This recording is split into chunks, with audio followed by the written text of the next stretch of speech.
Avant que la vidéo commence, je tiens à dire à toutes les personnes qui sont abonnées à cette chaîne, si vous ne l'avez pas encore fait et si justement vous souhaitez le faire, n'hésitez pas à activer la cloche des notifications afin d'être au courant de la sortie de chacune de mes vidéos. C'est vraiment très important, merci de votre compréhension et bonne vidéo à tous.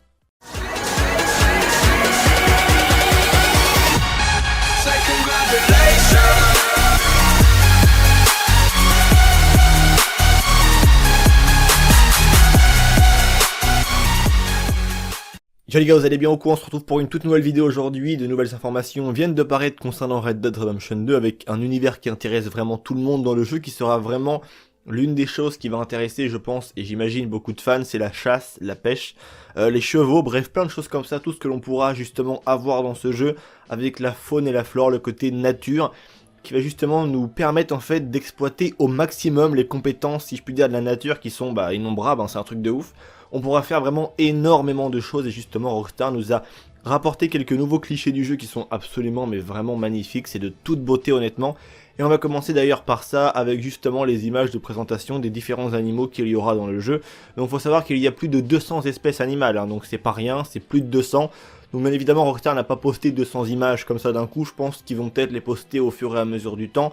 On a encore maintenant un petit peu plus de 1 mois avant l'apparition du jeu, pardon, c'est 1 mois et 2 jours puisqu'on est actuellement aujourd'hui le 24 septembre 2018, donc on commence avec ces premiers clichés justement de présentation qui, on va dire, ça fait un peu voilà comme des petits dessins hein, que tu pourras retrouver dans des livres ou quoi que ce soit. Donc on a un loup, un cerf, justement un vautour, un genre d'aigle, bref plein d'animaux comme ça. On a également aussi l'alligator qui est très intéressant, un magnifique cheval noir qui est absolument magnifique, un énorme grizzly, les poissons, et ouais, puisque justement il y aura aussi des poissons, on pourra pêcher dans le jeu, comme je pense que ce détail n'aura, j'imagine en tout cas, échappé à personne, parce que c'est un truc tellement intéressant justement que je pense que tous les joueurs l'ont déjà remarqué, cela maintenant pas mal de temps qu'on est au courant que l'on pourra pêcher dans le jeu, et c'est un truc qui est très cool en tout cas, donc j'ai hâte de voir quelles sont les espèces de poissons qui nous seront proposés, et surtout lesquels seront les plus grosses et les plus féroces, tu vois.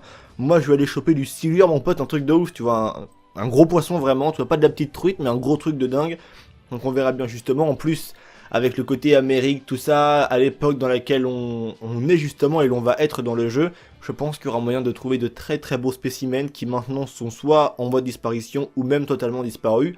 Ça après ça dépend des espèces. On a ce genre de lézard absolument bizarroïde, chimique frérot, il est bizarre, mais bon, c'est une espèce justement de reptiles, c'est le cas de le dire. On a également aussi ce cheval absolument magnifique, donc je vais pas vous lire tous les noms parce que faudrait avoir bac plus 10 pour les lire et j'ai pas bac plus 10, donc on va faire simple. En fait je pense que ça vous intéresse très peu de savoir que les lézards s'appellent Heloderman suspectum cacunt, catum, ouais, enfin bref, c'est, tu vois, c'est bizarre, c'est très bizarre, donc on va le laisser comme ça, on va le laisser un peu comme il est. Donc on commence justement avec cette première image absolument magnifique du jeu. On peut voir Arthur Morgan sur son cheval avec justement derrière lui un alligator qui est sur le dos de son cheval. Donc ça c'est un truc de dingue. Le mec vient d'aller tranquillement de tuer un petit alligator. On peut voir qu'il y a également aussi un oiseau qui est croché sur le côté. Enfin bref voilà. Et là tout simplement il vient en fait ramener son gain, en fait ce qu'il a tué de la journée au boucher du village pour tout simplement le vendre. Et on a justement ce texte qui est accompagné avec cette image que je vous lis maintenant. La chasse à la faune fournit des ressources naturelles précieuses comme la viande, les peaux et d'autres matériaux utiles. Vous pouvez vendre de la viande et des parties d'animaux à des bouchers ou à des magasins généraux, en faire don à votre camp ou les utiliser pour cuisiner et fabriquer pour des produits plus exotiques. Apportez votre trait à un trappeur. Je pense que la traduction est mauvaise et qu'en réalité ils veulent dire apporter votre aide à un trappeur, comme c'était déjà le cas à l'époque dans le 1, quand on se baladait comme ça, peu importe l'environnement dans lequel on était, du côté justement des terres d'armadillo, tout ça, on pouvait rencontrer justement des trappeurs qui nous demandaient en fait de relever un défi, de tuer tant d'oiseaux, de tuer tant de biches et de lui ramener tout ce que tu veux, bref, comme ça le mec nous les rachetait, enfin, on faisait un peu le boulot à sa place, on lui apportait un peu notre aide. Donc je pense que ça sera bien évidemment de retour dans le 2, j'imagine très fortement. Donc vous avez justement la légende de cette image qui est maintenant devant vous depuis un bon moment. On pourra justement aller en fait vendre tout notre butin en fait qu'on a récolté tout au long de la journée ou de la matinée de chasse, peu importe, même si je pense qu'on va être des après-midi entières, des nuits entières à chasser. Moi j'ai vraiment hâte de voir ce que va donner un peu la chasse de nuit parce que j'imagine que ça peut être vraiment un truc absolument et vraiment magnifique. On a ensuite cette deuxième image qui est toujours et encore bien évidemment en lien avec la chasse, où on peut voir qu'il y a un énorme cerf, j'imagine en tout cas, qui a laissé des traces de sang comme ça dans la neige, et on voit le personnage d'Arthur Morgan en train de faire quelque chose à ce cerf, donc j'imagine qu'il est en train justement de lui mettre le coup de grâce, parce qu'on voit que l'animal justement est venu à bout de force et s'est vraiment traîné comme ça jusqu'à épuisement et tomber tout simplement et mourir en fait, donc enfin elle a plus de force, et nous là on lui apporte le coup de grâce pour que justement elle meure directement et qu'après on puisse justement la dépecer. Donc ça c'est une deuxième manière de chasser, c'est la première étant on fait un tir, on fait mouche, on tue la bestiole, on la dépaisse, ou alors on la met sur le dos de notre cheval et on se barre avec, ou alors soit on peut justement choisir le fait de dire on va juste tirer une balle dans l'animal, par exemple sur un flanc du côté de sa cuisse à l'arrière, tu vois, une partie qui n'est pas vitale automatiquement et sur laquelle l'animal va tomber dû à la forte importance de sa blessure au final, on pourra justement y tirer une petite balle dans le cul, entre guillemets pour être très simple avec vous, et le laisser en fait tranquillement, entre guillemets, venir à l'agonie en fait et tomber d'épuisement jusqu'à mourir. On n'aura plus justement qu'à nous. En fait, il faudra clairement le suivre. On pourra pas le suivre que du regard, mais juste avec les traces, dire putain, il est passé par là, je vois les traces de pas, il y a du sang, tu vois un petit peu que les traces de pas sont un petit peu X ou Y, tu vois, parce que l'animal il commence un peu à boiter ou à être mal un peu en point. Enfin, on pourra vraiment faire des choses de dingue. Et je vous lis maintenant justement le texte qui accompagne cette image. Le gibier peut être trouvé dans divers habitats. Si votre premier coup n'est pas immédiatement fatal, votre proie tentera de s'échapper. Suivez des indices tels que le sang pour le retrouver et vous devrez peut-être utiliser une mise à mort pour mettre fin à la souffrance de l'animal. Rendez-vous compte un petit peu du réalisme du jeu, à quel point justement on pourra suivre la bête et à la fin, une mise à mort justement pour abréger les souffrances de la bête puisqu'elle est condamnée à mourir de ses blessures, autant justement entre guillemets lui mettre fin clairement à ses souffrances avec une mise à mort et tu vois genre je sais pas un truc dans la tête ou dans le cœur ou enfin ce que tu veux, tu vois, avec un couteau on pique le cœur et boum comme ça elle souffre plus. Enfin rends-toi compte un petit peu du truc, on croirait vraiment de la vraie chasse, tu vois, ça n'a rien à voir avec le premier opus où pourtant on trouvait déjà ça dingue à l'époque, mais là c'est clairement une autre dimension. On a ensuite justement une autre image où on peut observer que Arthur Morgan a quelques particularités vestimentaires et au niveau justement de son physique. On peut voir qu'il a un chapeau justement en crocodile, et ouais je pense que ça ne vous aura pas échappé non plus. On peut voir également aussi qu'il a des petits gants et que justement sa barbe et ses cheveux ont poussé, donc ça c'est un truc de dingue. À noter, vous le savez tous, que si par exemple je décide d'aller chez le barbier ou n'importe qui d'autre pour me couper la barbe et les cheveux, si jamais je le fais et en sortant je me dis merde je le préférais avant, c'est trop tard, faudra attendre que ça repousse. Et là c'est un truc absolument magnifique parce que moi par rapport à mon âge, j'ai de la barbe, donc quand je me rase et que j'aime pas ma tête, je regrette. Donc là je me dis que c'est comme dans Red Dead, je ne pourrais pas faire marche arrière en fait. Quand t'aimes bien avoir de la barbe ou ce que tu veux, il faut que tu la laisses, parce que si automatiquement tu l'enlèves, et tu pourras plus la voir. On peut voir cette image d'Arthur Morgan qui est justement en train de chasser. Il y a des petites bibiches devant lui qui sont absolument magnifiques, hein, les pauvres bêtes. Il est là tranquillement avec son arc pour chasser et pour justement, entre guillemets, les tuer proprement. Et d'ailleurs justement c'est le thème du texte que je vous lis maintenant. La sélection et l'arme appropriée est importante pour la qualité et le rendement de votre mise à mort. L'arc et la flèche sont souvent l'arme de choix optimale pour des attaques propres. Approchez les proies tranquillement, couvrez votre odeur ou restez sous le vent pour que les animaux aient plus de difficultés à détecter votre présence, et utilisez un appel pour attirer son attention avant de faire votre coup fatal. Vous aurez compris qu'il faudra prendre énormément de facteurs en compte afin vraiment d'avoir une chasse belle et qui se passe de manière optimale vraiment.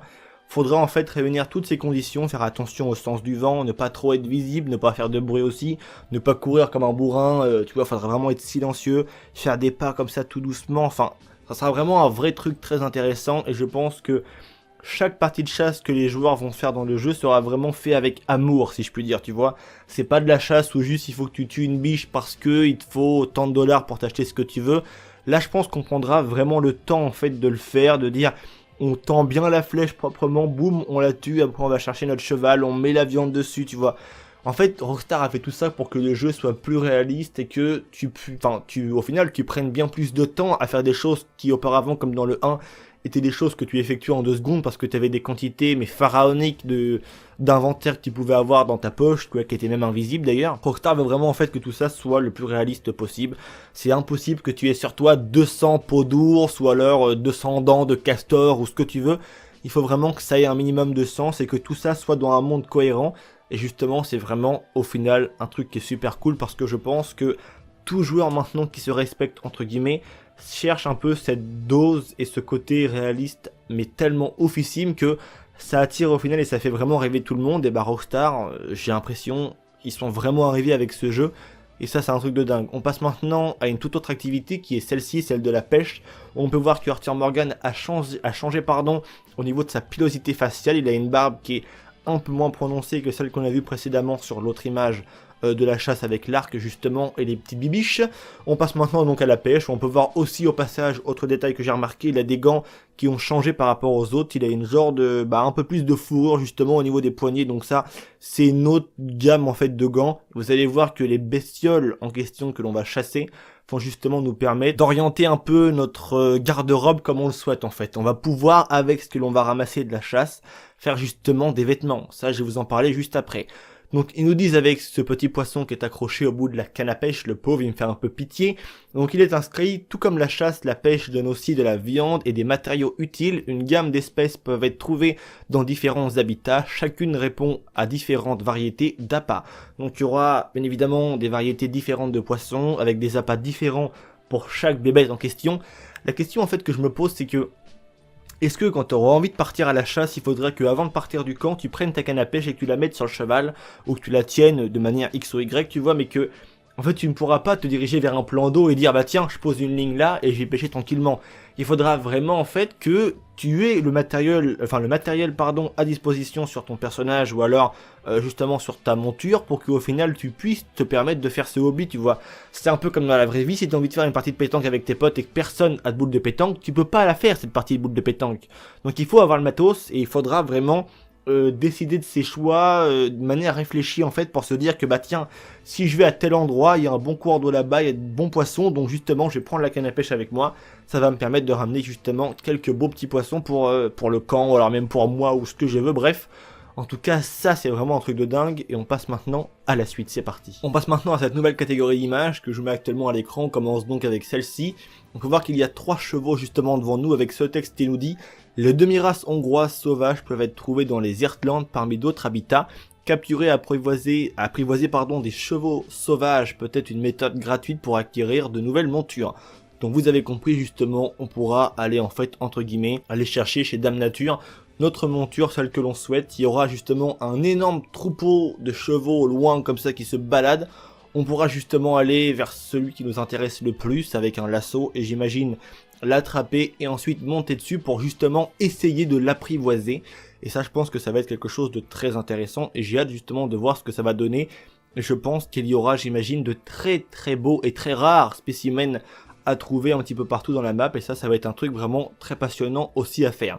On passe maintenant à cette seconde image, encore dans le même thème, donc bien évidemment les chevaux au final. Donc on voit cette image d'Arthur Morgan qui tient son cheval par les rênes un peu, tu vois, comme ça, et ça c'est aussi un truc très stylé parce que je trouve que c'est quelque chose qui manquait un peu dans le 1, le cheval était...